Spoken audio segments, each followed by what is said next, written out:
이 시간에 박형제가 질문을 올리기를 예수 그리스도의 부활과 성도의 전인 구원이 무슨 상관이 있는가? 이제 이걸 질문을 올리셨고 나영재님께서 요한복음 7장 4장을 같이 한번 묵상해서 한번 말씀을 나눠봐라 이렇게 이제 지난번에 그 말씀을 했어요. 그래서 저는 그곳으로 한번 나름대로 한번 더듬어서 좀 이렇게 말씀드려 볼 테니까 혹시 부족한 면 있으면 나중에 또 말씀해 주시길 바랍니다.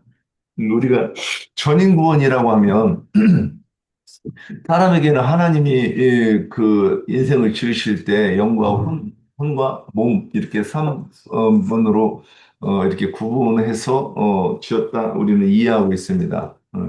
이사야서에서는 내가 지은 사람의 영과 혼이 피곤할까 하노라. 제가 지금 잘 읽었나 모르겠네요. 메모해놨었는데 빠져가지고. 그런데, 그리고 히브리서에서는 영과 혼과 관절과 골수를 찔러 쪼개기까지 이렇게 해서, 이 하나님이 말씀하시면 그게 맞죠. 내가 이해가 안 된다고 해서 그게 뭐 하나님은 영과 혼만, 영혼과 몸, 또는 이렇게 일부분을 떼어내거나 또는 그 더하거나 하는 거는 이 신앙인의 가장 기본 자세에서 벗어났다고 보이는 부분이 있습니다. 그게 결국 교만이죠. 일단 말씀이 있는 곳에서 그러면 내가 이해가 안 되네 그 정도에서 넘어가고 또는 이것은 이렇게 깨달아지는데 이게 맞나 이 정도 선에서 멈춰야 되는 거지. 이해가 안 되니까 천연왕국이 그런 게 어디 있어? 어? 아무리 가르쳐도 이게 그 있는 그대로 소통이 안 되는 그런 인간들이 있는데 그게 어디 넌뿐이겠는가? 나부터도 왜 판단하기 좋아하고 또 하나님 뭐라고 이 성경에 있는데도 불구하고 때론 부정하고 싶고 특히 나하고 이렇게 안 맞을 경우 내가 받기 싫을 경우에는 그런 경우가 있지 않는가. 그래서 일단 하나님께서는 영과 혼과 몸으로 인간을 지으셨는데 전인 구원이다 그러면 그 세 부분이 모두 다 구원을 받는 것에 대해서 우리는 전인 구원이다 이렇게 말하는 것 같아요. 기독교에서 옛날에 전인 구원, 뭐, 기도회? 뭐, 이런 거 해가지고, 우리 그래서 가면 이제 막, 그, 방언 막 방언으로 난리치고, 이렇게, 기도회를 했습니다. 그 성령을 받기를 원하는 사람은 이제 안수 이렇게 받다가 보면 뭐, 막 사람들 픽픽 쓰러지고, 그럼 몹시 부러웠어요. 왜 나는 저 픽픽 안 쓰러지고, 방언도 못하고, 그러는지. 그게 전인 구원이라고 하는 것 같아. 누가 구체적으로 전인 구원에 대해서 말은 하지 않는데, 가만히 돌아가는 전체적인 걸 보면, 그게 전인 구원이라고 하는 것 같았어요. 근데 나는 방언도 못 받고 쓰러지지도 않으니까, 전인 구원하고 상관없나? 그런 생각을 많이 했고, 어, 그러면 성경에서 말하는 것은, 그러면 영과 혼과 그 몸이 어떻게 구원받느냐? 이거는 우리가 이제 다 알고 있으니까 거기에는, 뭐, 거기 다시 말하지 않고. 자, 근데 성경에서는 이제 창세기 에서부터 계속해서 영과 혼과 몸이라고 하는 이 부분에 대해서 끊임없이 계시하고 있다고 보입니다. 그래서 맨 처음에 보이는 것이 창세기 4장에서 보면 가인과 아벨과 셋이라는 인물을 통해서 하나님이 어떻게 일하실 것인가 이거를 보여주는 장면이라고 보여요. 그러면 가인은 육적 제사장이고 또 나한테 대비하면 내가 육신의 종교인일 때의 모습이었을 거예요. 그리고 아벨은 인자 예수를 예표하는 사람으로서 그 이 땅에서 육신을 입고 신앙생활하는 나로 이렇게 비교할 수 있을 거예요. 셋은 그 영을 예표하면 또 나한테 저기 할 때는 내가 몸의 구속을 받은 이후에 나의 모습은 어떨 것인가를 이렇게 대입해서 볼 수 있지 않을까 싶습니다. 자, 그래서 또 예수님도 이 부분은 이번에 좀 한번 더 해봤는데, 음, 잠깐 그렇게 한번 이렇게 표현해보고 싶어서 예수님의 삶도 세 부분으로 나눠서 있지 않는가 싶어요. 동정녀 마리에서 태어나시고 나서 유년과 청소년기가 있고 그다음에 요한의 침례를 받은 이후에 어, 대제사장으로서의 그 사역을 하시고 그다음에 십자가 못 박고 죽고 나서 부활하신 이후에 성령으로 역사하시는 그 모습을 볼 수 있지 않나 합니다. 그래서 그러면 요단강에서 세례를 받으신 이후 왜 그러면 이 부분을 우리가 육신의 사람으로 종교인으로 신앙 생활을 할 때와 또 내가 이 성령을 받고 그 혼의 구원을 이루어가는 그 때가 있다 이거를 한번 나눠보고 싶어서 그래요. 그래서 예수님도 요단강에서 침례를 받으신 이후에 그분이 제가 보기에는 제가 성경을 읽고 이해되는 바에는 예수님께서 누가복음 2장 46절에 보면 예수님을 잊어버렸죠. 엄마 아버지가 부모니가 그래서 다시 찾아서 가보니까 예루살렘 성전에서 있는데 12살짜리 꼬마가 저기 랍비들과 사이에 그냥 끼어 앉아가지고 묻기도 하고 듣기도 하더라 이렇게 돼 있어요.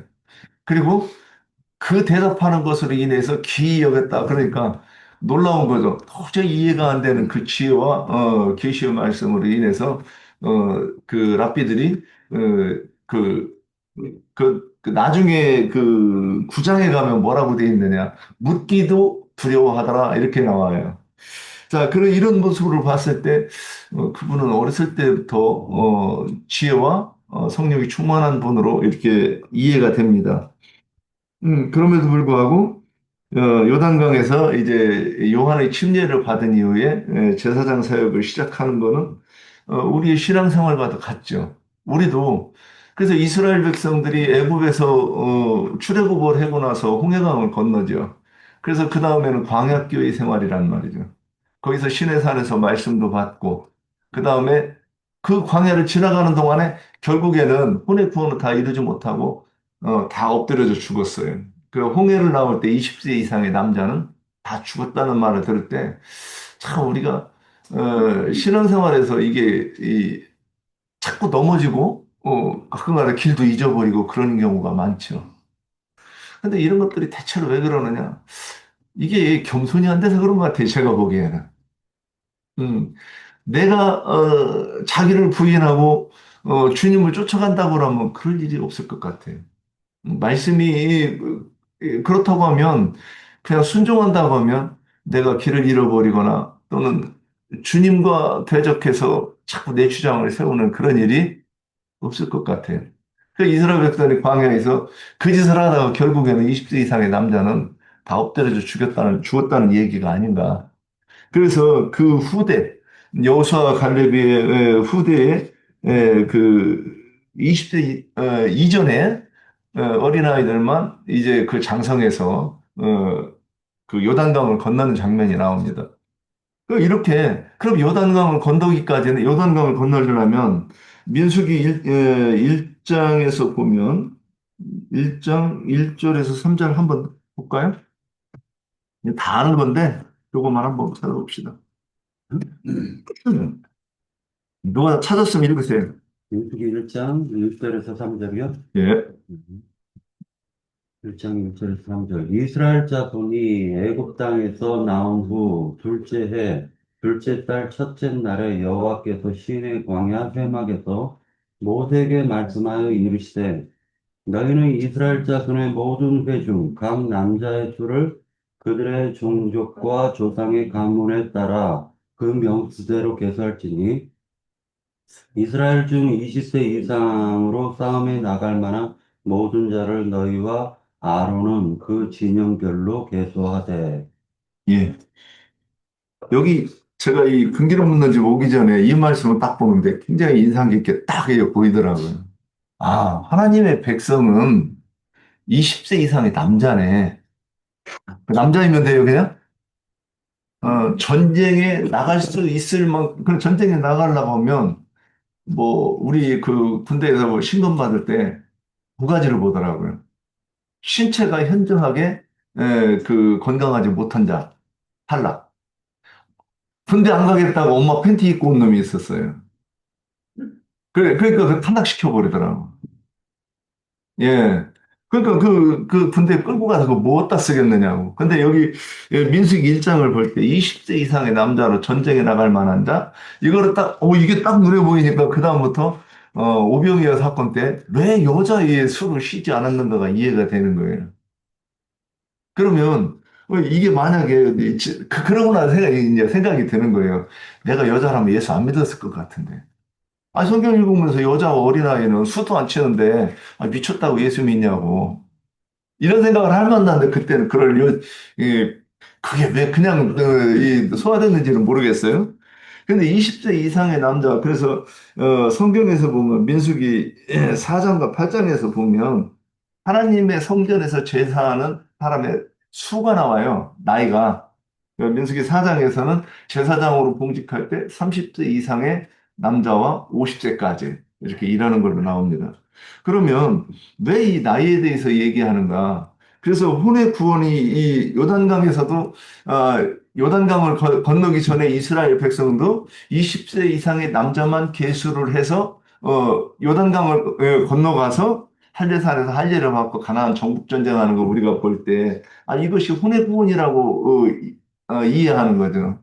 그러면 그 쉽게 얘기하면 우리가 어, 갈라디아 사상에서 보면 계시된 믿음이 오기 전에 우리가 율법 아래 매여 있고, 어, 그러면 또 계시된 믿음이 오면 어떻게 된다는 거예요? 더 이상 율법 아래 매여 있지 않는다는 거죠. 그래서 우리가 전쟁이 율법을 내가 조문과 의문을 가지고 사람을 죽이는 신앙생활을 할 것이냐? 고린도후서 3장 6절 말씀입니다. 그가 우리를 선하고 일꾼되게 만족하게 하셨으니 육으로 아니하고 영으로 함이니 육으로는 죽이는 것이요 영으로는 살리는 것이니라. 그러면 우리가 예전에 종교 생활을 할 때는 우리도 그랬잖아요. 다 섞여가지고 율법도 지켜야 되고 또 뭐 기도도 열심히 해야 되고, 뭐 선한 일도 해야 되고, 막 이런 것들이 섞이니까 수고하고 무거운 짐을 진 그 모습을 보고 예수님 뭐라고 하셔요? 수고하고 무거운 짐진 자들아, 다 내게로라. 이 혼의 구원을 이루어라 그 얘기로 이렇게 들리는 거예요. 그래서 혼의 구원을 이룬다고 하는 것은 요한복음 8장 32절에 진리를 알지니 진리가 너희를 자유케 하리라. 그게 이, 그 말씀을 또 혼의 구원이라고 했다고 저는 이렇게 이해가 돼요. 진리로 알면 우리가 더 이상 갈팡질팡하고 길 잃어버릴 이유가 없잖아요. 자, 그래서 이렇게 해서 이제 그 다음에 예수님께서 죽고 부활하셨는데 그 부활하시는 것이 그 우리하고 뭔 상관이냐. 그죠? 그러면 우리가 예전에 종교 생활할 때는 예수님의 부활은 부활절만한 의미가 있었어요. 계란 삶아서 서로 나눠주고 먹고 나서 그 부활절 행사하고 나면 그날은 끝이었어요. 오히려 종교 생활할 때는 그러니까 우리는 성경에 보면 제자들은 부활을 전했다고 그랬어요. 근데 우리는 예전에 종교 생활할 때 뭘 전했어요? 십자가를 전했어요. 그러면 뭔가 성경하고 틀리잖아요. 자, 부활하신 그리스도는 이 구약의 편되게 여러 곳이 있지만 이사야 7장 14절에 그러므로 주께서 친히 징조를 너희에게 주실 것이라. 보라, 처녀가 잉태하여 아들을 낳을 것이요 그의 이름을 임마누엘이라 하리라 그랬어요. 그럼 임마누엘이 그 또 설명이 돼 있어요. 뭐라고 돼 있느냐? 어, 하나님이 우리와 함께 계시다 이 뜻이에요. 그 예수는 뭐예요? 예수는 자기 백성을 저희 죄에서 구원할 자 이렇게 돼 있고 그리스도 임마누엘은 하나님이 우리와 함께 하시는 거예요. 언제까지? 영원히. 그래서 예수님께서 부활하지 않으시면 그 당시에는 어떻게 되는가? 중동 지역의 팔레스타인의 지역에서 거기서밖에 일하실 수가 없는 거예요. 왜? 육신에 그 속박되어 있으니까. 이 육신을 벗어야만이 전 세계 모든 사람에게 동시에 은혜를 베푸시고 계시도 주실 수 있는 존재가 되는 것은 몸을 벗어야 된다는 거예요. 그래서 사도행전 2장에서 보면 주님이 오실 때, 성령이 오실 때, 거기에 바람 소리와 함께 불꽃이 각 사람 머리에 임하였다 그랬는데, 그게 바로 육신의 몸을 벗은 우리 이 온전하게 된 의인의 영들을 예표하는 거죠. 그래서 예수 그리스도의 부활이 있어야만이 우리가 그 교회가 이루어지고 또 각 사람의 심령 속에 성령이 임하셔서 계시를 주시면 우리 또한 온전하게 되어서 몸의 구속을 보던 이후에는 우리도 주님과 함께 불꽃 천사로서 일을 하게 된다. 이제 이렇게 설명합니다. 그래서 어, 인자 예수는 말씀이 육신이 되어 우리 가운데 거하셨다. 이렇게 표현되어 있죠. 요한복음 1장 14절이에요. 그리고, 어, 죄 있는 모양으로 우리에게 오시기 위해서 육신을 입은 것이죠. 그래서, 근데 그분의 속에 있는 하나님의 영이, 그 육신 때문에 뭐 죄의 영향을 받는다거나 그런 게 없는 거죠. 그래서 그분은 죄인의 모양이고 죄인의 모양으로 육신을 입고 있어도 거룩하신 분이세요. 자, 그래서 그러면 그래서 예수님께서 부활을 하셔야 교회가 생기고 주님의 몸이 생기는 거죠. 자, 그러면 그 성도의 전인 구원과는 어떤 문제가 이제 이렇게 마지막에 이제 결론을 냅니다. 요한복음 17장 4절, 3절부터 5절까지 보겠습니다. 영생은 곧 유일하신 참 하나님과 17장 3절 네. 찾으셨습니까? 네. 네, 읽습니다. 영생은 유일하신 참 하나님, 그가 보내신 자 예수 그리스도를 아는 것입니다. 아버지께서 내게 하라고 주신 일을 내가 이루어 아버지를 이 세상에서 영화롭게 하였사오니. 그러면 여기서 5절. 아버지가 창세전에 내가 아버지와 함께 가졌던 영화로서 지금도 아버지와 함께 나를 영화롭게 하옵소서. 자, 그러면 그 17장 2절을 제가 안 읽었는데 그 2절은 뭐라고 되어 있냐면 아버지께서 아들에게 주신 모든 사람에게 영생을 주게 하시려고 만민을 다스리는 권세를 아들에게 주셨음이로소이다. 그리고 나서 3절은 영생은 곧 유일하신 참 하나님과 그 보내신 자 예수 그리스도를 아는 것이니다 그랬어요. 영생을 주려고 주게 하시려고 아들을 보내셨다고 되어 있죠. 2절에. 그럼 영생은 무엇이냐고. 어, 영생은 유일하신 참 하나님 곧 예수 그리스도를 아는 것 이렇게 돼 있어요. 그럼 그 일이 무슨 일이냐? 성도들의 전인 구원을 이루게 하시려고 오셨고 이루게 하신다. 지금 그 말씀이라고 저는 이해가 되는 거예요. 그래서 4절 아버지께서 내게 하라고 주신 일 뭐예요? 영생을 주시라고 하는 일. 그다음에 그렇게 해서 영생을 주시는 일을 이루어 내가 아버지를 이 세상에서 영화롭게 했다. 이것도 이제 한번 제가 더듬더듬 해가면서 설명을 해보면 어떤 사람에게 주님께서 영생을 주셔서 유일하신 참 하나님은 예수가 그리스도시다. 이렇게 이해를 한다고 하면 그 사람은 하나님의 영광을 본 거죠. 그래서 그 사람은 또 누구한테 전도할 때 그걸 설명할 수 있어요. 요한복음 1장 14절. 말씀이 육신이 되어 우리 가운데 거하심에 우리가 그 영광을 보니 아버지의 독생자의 영광이요 은혜와 진리가 충만하더라. 이 표현이 이게 그런데 다른 데서는 뭐라고 그랬어요? 아니 저희 누나도 우리와 함께 있고 우리와 함께 컸는데 왜 지금 하나님이라고 하느냐 이게 유대인들이 하는 이 속으로 생각한 거잖아요. 그런데 누구는 어떤 사람은 딱 보면 아버지의 독생자의 영광이요, 은혜와 진리가 충만한 것으로 보이는 사람이 있는 거예요. 그 사람이,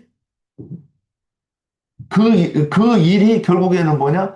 아버지께서 아들을 보내서 이 세상에서 이루시려고 했던 그 일이고, 그 일을 이루면, 그 일을 이룬 사람들이, 들은, 볼 때 자기들이 무엇을 봤다는 거예요? 예수가 참 하나님으로 보인다는 거예요. 그래서 우리가 예전에 그 종교 생활을 할 때에 우리는 삼위일체라고 하는 말을 그러니까 그게 뭔지 모르지만 삼위일체를 부정하면 이단이라 이게 그렇게 배웠기 때문에 성경에는 없지만은 이단과 진리의 사람을 구분하는 기준은 삼위일체를 인정하느냐 인정하지 않느냐 우리는 이렇게 돼 있던 거예요. 얼마나 교만한 말이에요. 성경에 없는데 왜 그런 기준을 세워요? 그런데 예수가 참 하나님이라고 그러는 것을 이제 성경 세 군데에서 이렇게 말씀하고 있습니다. 골로새서 1장 27절. 하나님이 그들로 하여금 이 비밀의 영광이 이방인 가운데 얼마나 풍성한지를 알게 하려 하심이라. 이 비밀은 너희 안에 계신 그리스도시니 이렇게 돼 있어요. 그래서 이 너희 안에 계신 그리스도가 성취가 되면 어, 주, 그 주님께서 우리를 전인 구원을 이루시려고 하는 그 일이 성취된 거란 말이죠. 그리고 또 요한복음 17장 3절 우리가 금방 인용했으니까 유일하신 참 하나님 곧 예수가 그리스도. 그러니까 영원히 함께 하시는 하나님이 누구냐? 임마누엘 하시는 하나님이잖아요. 어, 또 유다서 1장 4절에서 이는 가만히 들어온 사람 몇이 있음이라 그들은 옛적부터 이 판결을 받기로 미리 기록된 자라니 경건하지 아니하여 우리 하나님의 은혜를 두려 방탕한 것으로 바꾸고 그 다음에 뭐라고 돼 있어요? 홀로 하나이신 주제 곧 우리 주 예수 그리스도 이렇게 돼 있어요. 지금 이 표현이 그분이 유일하신 참 하나님이라는 다른 표현이죠. 홀로 하나이신 주제 곧 우리 주 예수 그리스도 이렇게 되어 있어요. 그 다음에 디도서 2장 13절에는 복스러운 소망과 우리의 크신 하나님 구주 예수 이 삼위일체론으로 얘기하면 해도 설명이 안 되고 여호와적에는 특히 그러죠. 여호와적에는 예수가 미가엘 천사의 현신이라고 말하고 그 하나님의 천사 중에 하나다 이렇게 얘기를 해요. 여호와적인들은. 성령은 하나님의 부리시는 영이고, 뭐 언제부터 저기, 고린도전서 14장인 거예요. 온전한 것이 올 때는 다 피하는데, 방언도 피하고 그러니까 성령도 피하겠다, 이렇게 주장을 합니다.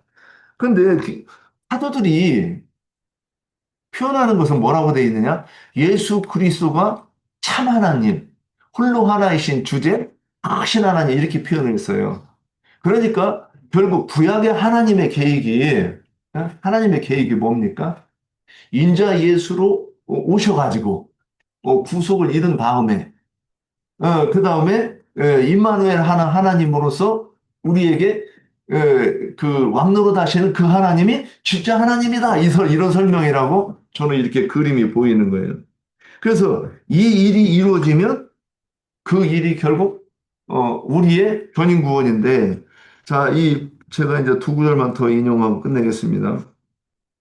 저기 베드로전서 1장 9절에서는 믿음의 곧 결국 영혼의 구원을 받음이라 이렇게 편지되어 있어요. 자, 그 일이 이루어진 거를 로마서 8장 9절에서는 뭐라고 표현이 되어 있느냐? 만일 너희 속에 하나님의 영이 거하시면 너희가 육신에 있지 아니하고 영에 있나니 누구든지 그리스도의 영이 없으면 그리스도의 사람이 아니라 그랬어요. 그럼 이제 물어봐야 되는 거예요. 그게 내가 저거 옛날부터 이거 처음에 읽을 때도 이게 보이더라고요. 그럼 그리스도 영이 내 속에 있는가? 저는 있다고 배웠어요. 있다고 배워서 있는 줄 알았어요. 근데 나중에 알고 보니까 없었더라고. 이 설명이 되죠? 자, 골로새서 1장 27절. 하나님이 그들로 하여금 이 비밀의 영광이 이방인 가운데 얼마나 풍성한지 알게 하려 하심이라. 이 비밀은 너희 안에 계신 그리스도시니. 그래서 그럼 우리는 이 비밀을 아는가? 물어봐야 되는 거예요. 그게 겸손한 게 물어봐야 돼. 정말로 나는 여기 금기름 붓는 집에 와서 있다고 할지라도 내가 이 비밀에 대해서 모른다? 그러면 내가 영생이 없는 거고 그리스도의 영이 내 속에 없는 거죠. 그리스도의 영이 오시면 우리 속에 하는 일이 뭐예요? 주님이 이 땅에서 제자들에게 가르치셨던 그 말씀을 생각나게 하시는 게 성령의 일이고 주님은 이 땅에 계실 때 율법을 온전하게 해서 그리스도의 율법으로 가르친 거예요. 그러면 그리스도의 율법을 내가 안다고 하면 그리스도의 영이 내 속에 있는 거예요, 없는 거예요? 없는 거예요. 있는 거예요. 그러면 없으면 그분은 내 속에 없는 거죠. 하나 더. 고린도후서 13장 5절. 너희는 믿음 안에 있는가 너희 자신을 시험하고 너희 자신을 확정하라. 우리가 이전에 종교 생활할 때, 아, 예수 믿으면 구원이야. 끝! 그랬잖아요. 더 이상 얘기할 게 없어. 무슨 신학이고 뭐고 상관없어. 내가 예수 믿으면 끝. 그럼 하나님도 이거 타치 못 하시고 우리를 구원해 주셔야 된다고는 전제가 성립된다는 거예요. 하나님보다 내가 더 높아. 맞죠? 그래서, 그러면 그리스도께서 너희 안에 계신 줄을 너희가 스스로 알지 못하느냐? 야, 아까 그 로마서 8장 9절과 골로새 1장 12절 이렇게 이제 쭉 인용해서 말씀드렸어요. 그리스도의 영, 성령이 우리 속에 계시면 성경이 예수는 그리스도라로 우리는, 전했고, 제자들은 전했고, 우리도 그렇게 배우는 거예요. 그래서 그리스도의 영이 너희 속에 있는가? 그러면 우리는 배울 때 성경을 예수가 그리스도 되심으로 배웠는가? 또 나는 그렇게 가르쳤는가? 누구에게 전달할 때 그렇게 하는가? 이렇게 생각해 보면 나의 믿음을 시험해 볼 수 있다는 거죠. 예, 오늘 말씀 여기까지 마치겠습니다.